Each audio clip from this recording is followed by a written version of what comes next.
keinginan bapak anak saya terus jadi alat kayak gitu untuk morotin saya bilang gitu. Terus saya harus gimana? Saya bilang gitu. Ya, ya seperti yang tadi aku bilang ya, Dok ya, kalau hubungan bapak, ibu, anak itu sangat sulit sekali dan sangat sensitif. Kamu bisa meluahkannya ke saya, tapi saya tidak bisa memberikan saran di mana harus ekstrim ya. Tapi saya pribadi, kalau salah satu keluarga saya toksik, maka saya yang akan keluar dari lingkaran itu, sayang. Karena saya tidak ingin hidup saya tuh jadi nggak jelas gitu loh, Dok. Paham nggak maksud saya? Iya, Miss. Saya juga pengen banget keluar kayak gitu dari masalah dia gitu. Cuma yang dia ucapin itu anak saya, dan anak saya, Miss. Saya jadi bingung. Saya harus gimana? Kadang saya udah putus asa ya, Miss. Ya Allah, saya kok kenapa hidup kayak begini terus? Kenapa bapak saya nggak pernah menyayangi saya kayak gitu, Miss? Padahal saya sayang bapak saya. Oke, sayang. Saya bela-belain bertahan. Tapi sekali lagi, kadang ada kalanya mereka hanya menjadikan kamu umpan. Ya itu, kamu tarik anak kamu, kasihkan ke ibumu loh. Kan kamu masih punya ibu kandung kan? Halo? Boleh sama dia. Waktu itu juga pernah satu kali saya telepon ibu saya lagi. Ya, kakak saya yang datang ke situ. Sama sekali nggak boleh sampai rebutan, Miss. Sampai bertengkar, nggak boleh. Tapi kan kalau kamu sudah berhenti nggak ngasih makan, nggak kasih mereka jatah, kan mereka akan berhenti sendiri, nggak akan membantu anakmu, Mandok. Bener nggak? Iya, sekarang saya pikirnya kayak gini loh, Miss. Gimana? Pikir saya itu, saya nggak mau, untuk sementara ini saya nggak mau kirim uang buat dia. Pinter. Anak saya kalau telepon ke saya minta uang, saya kasih. Tapi kalau nggak telepon saya nggak kasih. Betul. Soalnya kan fasilitas di rumah juga udah ada kayak gitu. Betul, ya, Miss. betul. Rumah udah saya siapin. Betul. Rumah udah saya siapin. Betul, Terus betul. sawah juga, depan rumah itu kan sawah juga udah ada, udah saya siapin. Kalau anak saya telepon minta uang ke saya kasih. Tapi kalau bapak saya telepon ke saya minta uang, saya nggak bakalan kasih, gitu aja. Sekarang prinsipnya kayak gitu, walaupun dia ngancam-ngancam anak saya mau diginiin, anak saya mau dibegituin. Hay là omson yu cha Pina, thông ngò má mà. Pin. Hay à? Lên thấy hả? Hola, bye-bye. Sorry, anak saya telepon. Terus, ya itu, Dok, memang sangat berat sekali buat kamu, karena kamu, kasaran orang ngomong, sudah mencoba mengabdi, tapi ternyata mereka masih tidak mengapresiasi apa yang kamu lakukan gitu loh. Jadi mereka tidak ada rasa terima kasihnya. Ya udah, yang tadi saya katakan, ya coba jangan kirim uang dulu. Kalau anakmu minta, ya kasih seperlunya aja, Dok. Dan percaya nggak, Dok, saat kamu sabar, ujianmu itu semakin berat, Dok? Iya, selama ini saya tetap bertahan, selalu sabar walaupun dia ini. Terus juga ya, yang paling saya bencinya itulah ya, Miss, dari bapak itu ya, kesel itu. Dia kalau ngomong di hadapan saya begini, ngomong di hadapan orang lain begitu, kayak mau ngadu dombain antara saya sama orang lain kayak gitu. Kadang-kadang saya waktu ada di rumah pun, Miss, pagi-pagi saya kadang ada yang nagih ke saya, nagih utang. Saya bilang, loh, saya nggak ngerasa utang kok. Saya bilang gitu, saya nggak merasa pinjam uang. Tapi kenapa tiba-tiba nagih? Bapak kamu katanya yang pinjam uang. Loh, lagi lo sama bapak saya bilangin gitu. Betul, terus? Iya. Kadang-kadang pagi-pagi, Miss, pagi-pagi buta saya dilabrak orang, dimarah-marahin orang. Loh, saya main ke tetangga pun saya nggak pernah kok, saya bilang gitu. Saya kalau udah di rumah, ya di rumah aja, saya bilang gitu. Nggak pernah saya main ke tetangga. Kata bapak kamu katanya, kamu begini, kamu begitu. Lah, itu kan kata bapak saya, tapi kan bukan kata saya bilangin. itu sering, Miss. Tapi sekali lagi jangan percaya omongan orang, karena banyak orang yang cuman mengadu domba juga. Jadi jangan pernah percaya juga sama omongan orang. Paham nggak maksud saya? Jadi ada orang yang mencoba untuk mengadu domba kalian dengan cara mereka ngarang cerita sendiri, jelek-jelekin kamu, padahal kan bukan. Ngerti? Jadi mungkin ada orang juga yang menjelek-jelekin bapak kamu ke kamu. Ya awalnya saya nggak percaya, Miss. Cuma ya saya tahu kemarin ini, Miss, kalau nggak salah 3 minggu yang lalu, Miss, saya kan waktu libur ya, saya telepon keponakan saya, nanyain kabar nenek, kan gitu.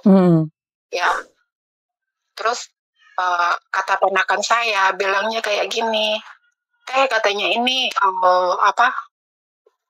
ada Uwa, kan dia bilang panggilnya Uwa ya, Uwa katanya telepon aja, ada apa mah, katanya kan. Kata saya, udah saya bilang sambungin aja kan gitu kan, biar kita ngobrol bareng kan gitu. Pas saya ngobrol, pas saya sambungin, saya sendiri yang nyambungin, Miss, gitu. Langsung ngoceh, jelek-jelekin saya sama ponakan saya, terus ibu tiri saya juga sampai nyerocos aja. Awalnya saya diem, Miss, saya nggak ngomong gitu. Jelek-jelekin saya inilah, saya begitulah, pokoknya habis-habisan saya dijelek-jelekin sama ponakan saya. Terus kata ponakan saya kayak gini, wah udah diem, katanya kan gitu, wah udah diem ngomongnya, cuma nggak dia gubris, nggak dia dengerin kayak gitu. Ya akhirnya saya ngomong, ini saya loh, kita lagi ngobrol bareng, ngapain jelek-jelekin saya. Oh ternyata kayak gini lah ya, saya bilang. Dulu saya nggak percaya omongan orang, saya bilang. Tapi ternyata omongan orang itu benar, bahwa bapak saya sama ibu tiri saya tuh kayak begini sifatnya. Baik di depan saya, di belakang saya tuh busuk. Saya gituin loh. Oke. Sekarang kalau berbicara kejelekan orang lain, semua akan jelek, sayang. Yang penting sekarang kamu harus ikhlas, lakukan apa yang seharusnya kamu lakukan, dan berhenti mendengarkan omongan orang lain, dan berhenti juga memberitahu diri sendiri tentang bapakmu yang toksit. Paham nggak, sayang? Jadi kamu terus-terusan memberitahu bahwa bapakmu itu nggak bagus, bapakmu nggak bagus, maka di otak kamu akan terolah bahwa bapakmu itu benar-benar nggak bagus. Tapi biarkan saja. Itu bukan urusan kamu. Yang jelek kan dia, Mando. Tapi kan kamu tidak. Paham nggak maksud saya? Jadi biarkan saja. Mereka mau berbicara apa, itu hak mereka. Tapi tugas kamu adalah untuk tetap membesarkan anak-anakmu, bapakmu, biarkan saja seperti apa yang dia mau, lepaskan. Kalau mereka masih ngancam-ngancam, kan kamu berhak untuk ngeblok mereka. Dan sekarang saya sangat paham sekali kenapa banyak anak-anak, banyak istri-istri yang menghilang dari keluarganya, karena mereka mungkin seperti ini. Mereka tuh jadi toksik. Paham nggak, Dok? Jadi saya tuh sangat paham sekali sekarang apa yang kalian rasakan, apa yang kalian sakiti gitu loh. Apa yang sakit dalam hati kalian itu aku paham gitu loh. Dulu aku nggak mengerti, Mas sayang. Kenapa sih kalian itu bisa menghilang dari keluarga? Dan sekarang dari curhatan-curhatan kalian, dari cerita-cerita kalian, itu aku paham. Memang benar. Memang nyata. Bahwa keluarga itu kadang-kadang ada yang toksit. Ada yang cuman mintain uang anaknya aja tanpa memperhatikan anaknya. Tapi sudahlah. Bagaimanapun dia adalah keluarga kita. Ya, lepaskan aja. Sekali lagi lepaskan aja. Karena kita tidak berhak menghakimi mereka. Kalau kita mampu, kita berikan yang terbaik. Nggak mampu, lepaskan. Aku tidak ingin kamu membuang air matamu seperti itu, sayang. Kalau mereka tidak ingin dibaikin, ya udah lo, kamu yang pergi lo. Bener nggak? Iya, Miss. Bener nggak saya ngomong? Lah kamu sekarang mikir mereka yang mereka nggak pernah mikir kamu, Dok. Iya. Ngenes kamu jadi. Saya juga mikir begitu. Iya. Saya mikirin terus mereka, tapi mereka nggak pernah mikirin saya, nggak pernah nanyain kabar saya gimana atau gimana, nggak pernah. Nggak apa-apa. Sekarang kamu berdiri di atas kakimu sendiri bahwa kamu bisa. Ngerti? Iya, Miss. Jadi jangan berpikir yang aneh-aneh. Iya. Makasih ya, Miss. Oke. Aku tetap nunggu kamu di sini. Aku tak yakin kamu pasti bisa. Hama? Ya, insya Allah nanti kalau libur, saya kan jarang libur, Miss. Insya Allah kalau libur main. Iya. Oke, saya tunggu ya. Lihat YouTube-nya Miss Yuni juga. Terima kasih. Sangat menginspirasi, Miss. Terima kasih. Karena tanpa dukungan kalian, saya juga bukan apa-apa hari ini. Ya, semoga Miss selalu istiqomah yang bantu Nggih, kita-kita. nggih, bantu doa agar saya tetap amanah, itu aja yang paling penting, bener nggak? Iya, amin. Oke. Iya, insya Allah, Miss. Oke, terima kasih ya sayang ya. Tetap kuat dan Iya, lepaskan apa yang seharusnya kamu lepaskan. iya, makasih ya, Miss Oke, ya. bye-bye. Iya. Bye. Oke, sekali lagi, masalah keluarga saya tidak bisa menanggapi terlalu jauh karena saya juga punya keluarga dan saya juga sempat punya masalah dengan keluarga saya. Saya sempat bentrok sama ibu saya di mana saya mempertahankan ego saya, tapi saya lupa bahwa dia adalah ibu saya.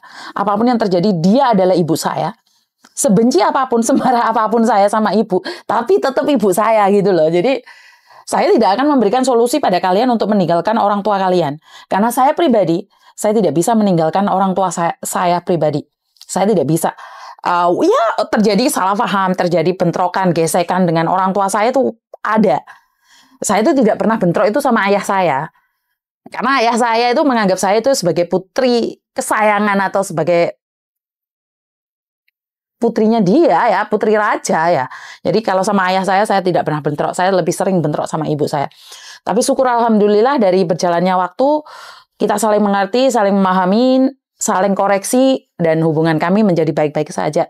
Jadi buat mbak-mbaknya, saya yang saat ini lagi bermasalah dengan bapaknya, ibunya, keluarganya, suaminya, adiknya, kakaknya, saya cuma bisa membantu doa, kuatkan diri, selalu berdoa, diberikan keselamatan agar kita punya kesempatan untuk bertemu kembali, karena semarah apapun kamu saat mereka sudah tidak ada lagi, apapun yang kamu berikan itu useless, nggak ada gunanya. Jadi sayangilah selagi mereka masih ada.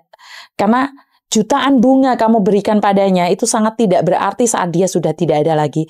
Tapi walaupun hanya sekuntum bunga kamu berikan padanya saat dia hidup, atau sekedar datang dan telepon bapak ibu kalian yang ada di Indonesia yang saat ini merindukan kalian, itu adalah suatu berkah dan anugerah. Saya nggak bisa ngomong panjang tentang keluarga, itu aja dari saya. Kurang lebihnya saya minta maaf. Wassalamualaikum warahmatullahi wabarakatuh. Berkat Tuhan mengalir atas kita semua. Semoga semua makhluk bahagia dan bye-bye.